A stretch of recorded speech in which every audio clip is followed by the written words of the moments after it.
اللہ الرحمن الرحیم۔ السلام علیکم ورحمۃ اللہ وبرکاتہ۔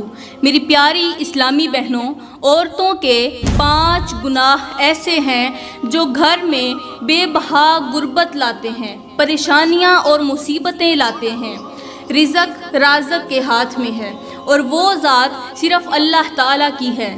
دنیا میں کم و بیش 18,000 مخلوقات پائی جاتی ہیں، جن میں سے کوئی ایک بھی مخلوق، چاہے وہ جانور ہو، چرند پرند، انسان یا حیوان، رات کو بھوکا نہیں سوتا۔ کیوں نہیں سوتا؟ اس لیے کہ ان کے رزق کا ذمہ میرے اللہ نے خود لے رکھا ہے۔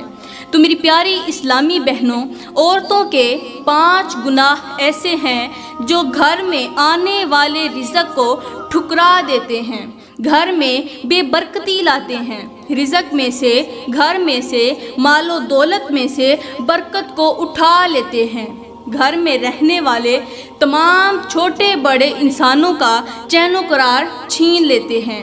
حضرت امام جعفر صادق رضی اللہ تعالی عنہ نے فرمایا، اے لوگو، اپنی عورتوں سے کہہ دو، مطلب اپنی بیویوں سے کہہ دو، اپنی ماؤں سے، بہنوں سے، بیٹیوں سے۔ عورت کے 4 روپ ہیں، بہن، بیٹی، بیوی اور ماں۔ عورت کے 4 روپ ہیں، تو آپ نے فرمایا کہ اپنی عورتوں سے کہہ دو، مطلب اپنی 4 قسم کے جو رشتے ہیں عورتوں کے، چاروں سے کہہ دو، کہ اپنی عورتوں سے کہہ دو کہ ان 5 گناہوں سے باز آ جائیں، کیونکہ یہ 5 گناہ گھر میں بے بہا غربت لاتے ہیں، پریشانیاں لاتے ہیں۔ جن جن گھروں میں رزق وسیع عطا کیا جاتا ہے، جن گھروں میں دولت کی فراوانی عطا کی جاتی ہے، پیسہ عطا کیا جاتا ہے، مال و دولت میں برکت ڈالی جاتی ہے، اور جن گھروں میں ہر وقت رحمت کے فرشتوں کا آنا جانا لگا رہتا ہے، یہ وہ گھر ہوتے ہیں جن کی عورتیں ہر وقت ان گناہوں سے سخت نفرت کرتی ہیں، وہ ان گناہوں کے قریب تک نہیں جاتی۔ تو اس سے پہلے ایک چھوٹا سا واقعہ آپ کی نظر کرتی چلوں۔ میری پیاری اسلامی بہنوں، ایک غریب شخص تھا، غربت نے اسے بہت ہی چکنا چور کر رکھا تھا، غربت کا مارا ہوا تھا، پریشانیوں نے اسے ستا رکھا تھا، زمانے کی تنگیوں نے اسے آ گھیرا۔ وہ صبح کو کھاتا تھا، شام کے لیے نہیں ہوتی تھی، شام کو کھاتا تو صبح کے لیے نہیں ہوتی تھی۔ جب وہ امیر تھا تو غیر بھی اس کے نام کے ترانے گنگنایا کرتے تھے، مطلب غیر بھی اپنے تھے۔ لیکن جیسے ہی وہ غریب ہوا، اس کے پاس سے دولت پیسے ختم ہو گئے، وہ غریب ہو گیا، اس پر مشکل وقت آ پڑا، تو اپنے بھی پرائے ہو گئے، مطلب اپنے بھی غیر ہو گئے۔ پیسہ غیروں کو اپنا بنا دیتا ہے اور غربت اپنوں کو بھی پرایا کر دیتی ہے۔ تو بالکل اسی طرح اس کے جو اپنے تھے وہ بھی پرائے ہو گئے۔ کوئی اسے دعوت پر نہیں بلانا چاہتا تھا، کوئی اس کے ساتھ بیٹھنا نہیں چاہتا تھا، کوئی اس کے قریب نہیں آنا چاہتا تھا، کوئی اسے شادی پر نہیں بلاتا تھا۔ کیوں؟ اس لیے کہ وہ غریب تھا، بھوکا تھا۔ یہ بھوکا ہے، چھی پیچھے ہو جاؤ، غریب ہے، ضرورت مند ہے، کہیں ہم سے کچھ مانگ بھی نہ لے، اس لیے کوئی بھی شخص اس کے قریب آنا گوارا نہیں کرتا تھا۔ تو ایک دن غربت کے ہاتھوں مارا یہ شخص صبح سویرے روزی روٹی کی تلاش کے لیے یہ اپنے گھر سے باہر نکلا، اپنے بھوکے اور غریب پریشان حال بیوی بچوں کو اکیلا تنہا گھر میں چھوڑا، گھر میں بٹھایا اور خود روٹی روزی کی تلاش کے لیے نکل پڑا۔ سارا دن خاک چھانتا رہا، محنت مزدوری کی تلاش کرتا رہا۔ اس نے بہت کوشش کی کہ مجھے کوئی مزدوری مل جائے۔ آخر باپ تھا تو اپنے بچوں کو اپنی آنکھوں کے سامنے روتا ہوا نہیں دیکھ سکتا تھا، بھوک سے بلکتا ہوا نہیں دیکھ سکتا تھا۔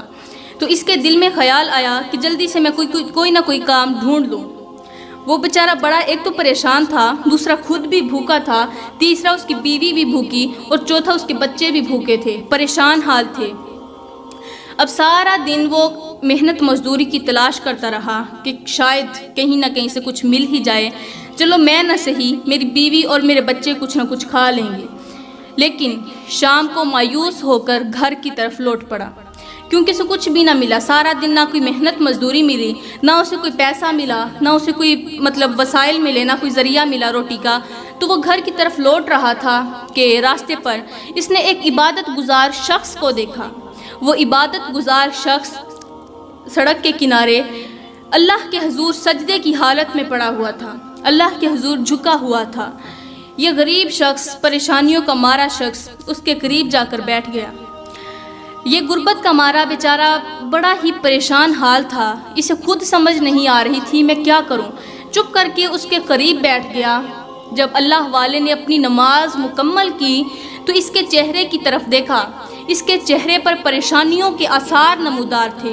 اس کا چہرہ صاف صاف بتا رہا تھا کہ اسے غربت اور پریشانیوں نے اندر ہی اندر سے مار ڈالا ہے، ختم کر ڈالا ہے۔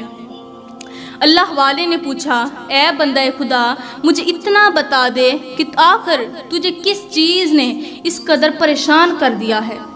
تو وہ شخص رو کر عرضی کرنے لگا کہ اے اللہ کے بندے، اے نیک بندے، مجھ سے میرا حال پوچھنے والے، میں دنیا کی تنگیوں کا گھیرا ہوا ہوں، مجھے غربت کے دلدل میں پھنسا دیا گیا ہے۔ پتہ نہیں مجھ سے کون سی غلطی ہوئی ہے جس کی وجہ سے میں اس قدر غریب ہوں کہ نہ خود کھا سکتا ہوں، نہ بیوی بچوں کو کھلا سکتا ہوں، تو میرے پاس نہ کھانے کے لیے کچھ ہے نہ پینے کے لیے کچھ ہے۔ اس کی یہ چھوٹی سی عرضی سننے کے بعد اس اللہ والے نے مٹھی بھر مٹی اٹھائی، اس کی جیب میں ڈال دی۔ ایک مٹھی بھر مٹی مطلب ایک مٹھی بھر کر مٹی اٹھائی اور اس کی جیب میں ڈال دی۔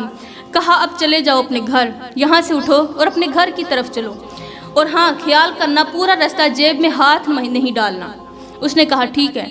وہ غریب شخص وہاں سے اٹھا اور گھر کی طرف چل پڑا۔ راستے میں سوچتا ہو رہا کہ آخر اس اللہ والے نے مٹی میری جیب میں کیوں ڈالی، لیکن ہاتھ بھی نہیں ڈال سکتا تھا، لہٰذا وہ گھر پہنچا۔ اب بیوی بچے، جو کہ بیوی شوہر کے اور بچے اپنے باپ کے انتظار میں تھے کہ آج ہمارا باپ کچھ نہ کچھ ضرور لے کر آئے گا اور ہم بھوکے پیٹ نہیں سوئیں گے، لیکن جیسے ہی باپ کا پریشان حال چہرہ دیکھا تو سب نے اندازہ لگا لیا، وہ سمجھ گئے کہ آج کی رات بھی ہمیں بھوکے ہی سونا پڑے گا، لہٰذا انہوں نے صبر کیا، چپ کر بیٹھ گئے۔ اب جو وہ غریب شخص تھا اس نے سوچا کہ کیوں نہ مٹی والی جیب تو صاف کر لوں، جیب تو خالی کر لوں۔ جیسے ہی اس نے ہاتھ ڈالا، جیب کے اندر ہاتھ ڈالا، تو جیب کے اندر مٹی کی جگہ ہیرے جواہرات تھے۔ جو اس نے مٹی ڈالی تھی اللہ والے نے، وہ ہیرے جواہرات کی شکل اختیار کر چکی تھی۔ اس نے باہر نکالے تو دیکھ کر حیران ہو گیا کہ یہ کیا، یہاں تو مٹی تھی۔ وہاں سے الٹے قدم واپسی اسی اللہ والے کے پاس گیا اور عرض کرنے لگا، اے اللہ کے نیک بندے، مجھے اتنا بتا دے کہ جو تو نے مٹی ڈالی تھی وہ ہیرے جواہرات کی شکل کیوں اختیار کر دی؟ وہ ہیرے کیسے بن گئے؟ وہ سونا کیسے بن گیا؟ وہ جواہرات کیسے بن گئے؟ تو اس اللہ والے نے کہا، اے بندہ خدا، تو بھی خدا کا ہی بندہ ہے، لیکن یاد رکھنا جو خالص نیت اور خلوص دل کے ساتھ اللہ کا بن جاتا ہے، پھر اللہ تعالیٰ دنیا کی تمام خوشیاں، دنیا کی تمام نعمتیں اور برکتیں اس کے قدموں میں ڈال دیتا ہے۔ تو یوں سمجھو خالص دل اور خالص نیت کے ساتھ میں اللہ کا بن چکا ہوں، لہٰذا میں نے جو کچھ آپ کو عطا کیا وہ اپنے قدموں میں سے ہی عطا کیا ہے۔ سبحان اللہ۔ تو میری پیاری اسلامی بہنوں، اب بات کرتے ہیں کہ آخر وہ کون سے گناہ ہیں جو گھر کو تباہ کر دیتے ہیں، گھر کو برباد کر دیتے ہیں، گھر کو غربت کا شکار بنا دیتے ہیں۔ تو حضرت امام جعفر صادق رضی اللہ تعالی عنہ نے فرمایا، اے عورتوں، یہ 5 گناہ کبھی نہ کرنا۔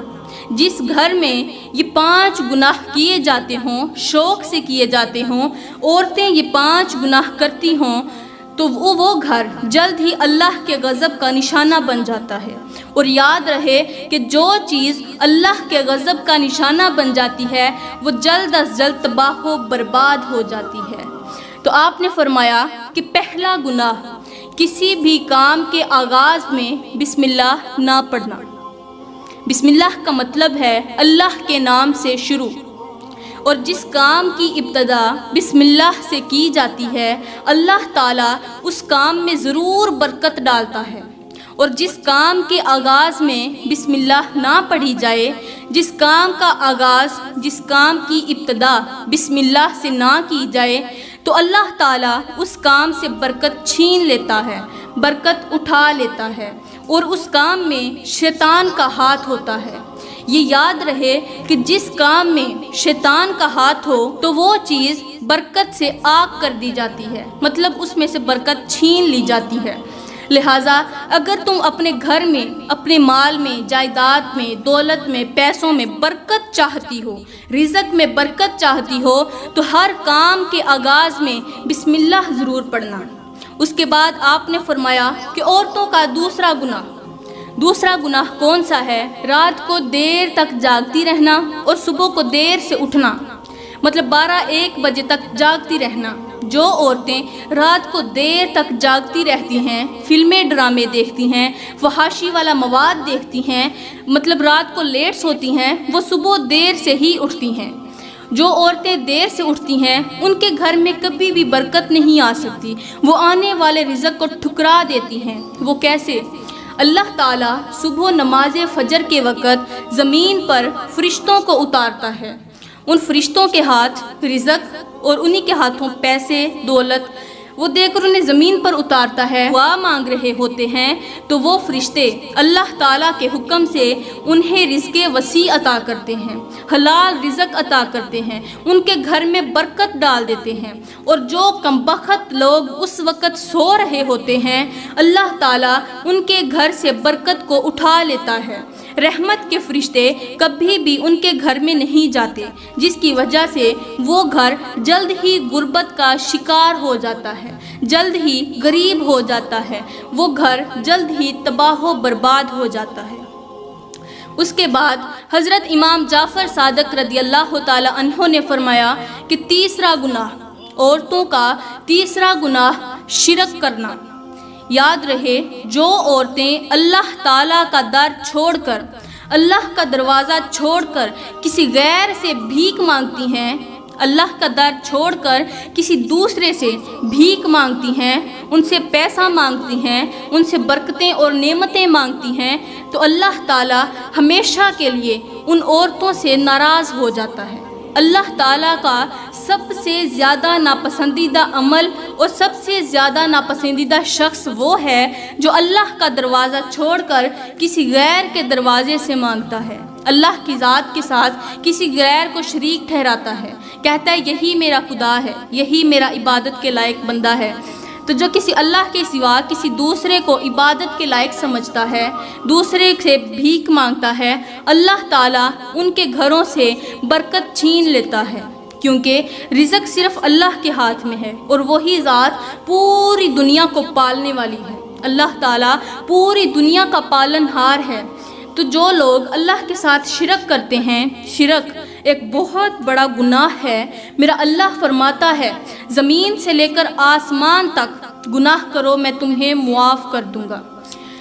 آسمان پر جتنے ستارے ہیں ان کے برابر گناہ کرو، میں رب تمہیں معاف کر دوں گا، لیکن 2 باتوں پر کبھی بھی کمپرومائز نہیں کروں گا۔ وہ 2 باتیں کون سی ہیں؟ وہ 2 گناہ کون سے ہیں؟ اللہ فرماتا ہے کہ میں 2 گناہوں پر کبھی بھی تم سے صلح نہیں کروں گا، تمہیں معاف نہیں کروں گا۔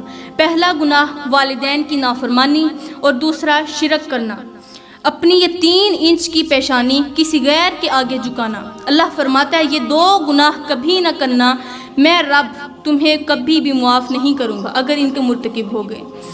تو حضرت امام جعفر صادق نے فرمایا کہ کبھی بھی اللہ کی ذات کے ساتھ شرک نہ کرنا، کسی دوسرے کو شریک نہ ٹھہرانا۔ نمبر 4، جو عورتیں اللہ کی عطا کردہ نعمتوں کی ناشکری کرتی ہیں، ناشکری کرنا، جو اللہ کی عطا کی ہوئی نعمتوں کی، اس کی رحمتوں اور برکتوں کی ناشکری کرتی ہیں، اللہ تعالیٰ جلد انہیں غریب کر دیتا ہے۔ جو عورتیں امیر ہونے کے باوجود بھی ہر وقت غریبی کا رونا روتی رہتی ہیں، کہتی ہیں ہمارے پاس کچھ نہیں، ہم غریب ہیں، ہمارے پاس کھانے کے لیے کچھ نہیں، پینے کے لیے کچھ نہیں، حالانکہ اللہ تعالیٰ نے انہیں بہت ساری نعمتوں سے مالا مال کر رکھا ہے، اس کے باوجود بھی جو عورتیں اللہ کی ناشکری کرتی ہیں تو اللہ تعالیٰ ان سے ہمیشہ کے لیے ناراض ہو جاتا ہے۔ اور جو عورتیں مصیبتوں پر، پریشانیوں پر، تکلیفوں پر اور غربت پر صبر کرتی ہیں، اللہ کی شکر گزاری کرتی ہیں، شکر الحمدللہ پڑھتی ہیں، تو اللہ تعالیٰ انہیں غیب سے رزق عطا کرتا ہے۔ اللہ انہیں وہاں سے رزق عطا کرتا ہے جہاں ان کا کوئی وہم و گمان بھی نہیں ہوتا۔ تو اس کے بعد حضرت امام جعفر صادق نے فرمایا عورتوں کا 5واں گناہ